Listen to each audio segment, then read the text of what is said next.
As I said the other day, we will all go back to our normal phones. Nobody will tap your phones to criminalize your relationship or your friendship or your political association. Let me also say, as we go into the future, that we have a daunting responsibility.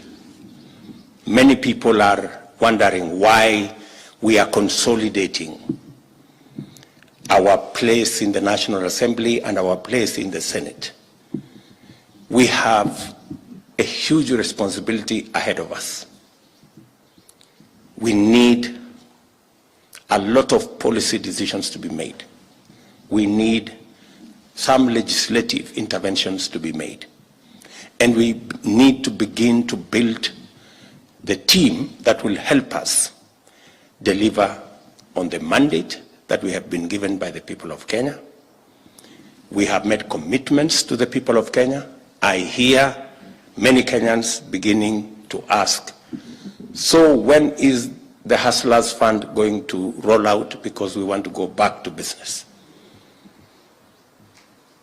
It is for that reason that we are consolidating the team that will help us prosecute our legislative agenda in Parliament, our policy agenda in Parliament, so that we can get on with doing that which we must do for the people of Kenya. I say so because I know, for example, we didn't manage to pass the correct law for us to operationalize the housing fund. And that is why our housing program under the Big Four did not take off. It is my intention, it is our commitment as Kenya Kwanza that we will get through Parliament the necessary legislation to operationalize the housing fund so that we can begin the journey to social housing, to low-cost housing, and to making sure that the housing program that forms a big part of our job creation intervention is rolled out in the shortest time possible. I can give you another example. We just managed to pass the Universal, the NHIF Act about 7 months ago. That is something we should have passed in 2018. Yeah? So we have a serious legislative agenda. And that is why the coming on board of UDM gives us that much more leverage to be able to drive our legislative agenda in the National Assembly and the Senate so that we can live up to the expectations and the commitments we have. Their votes by making sure that we have a government that delivers.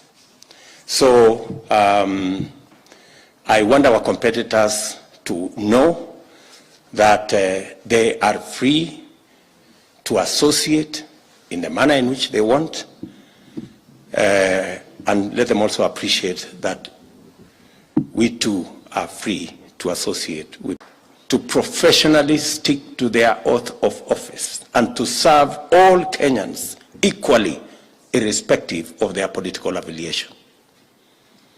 I want to repeat, for the avoidance of doubt, all public servants, from the assistant chief to permanent secretaries and all other public servants, that it is not their place to support this political party or that political party. Every public servant, wherever they are, they have their jobs are protected by the Constitution. They have a code of conduct. Please let them read a code of conduct and stick to it. Political parties should look for errand people to run their political errands. And finally, let me also thank all Kenyans for the manner in which we have conducted ourselves, both before the election, after the election, after the announcement.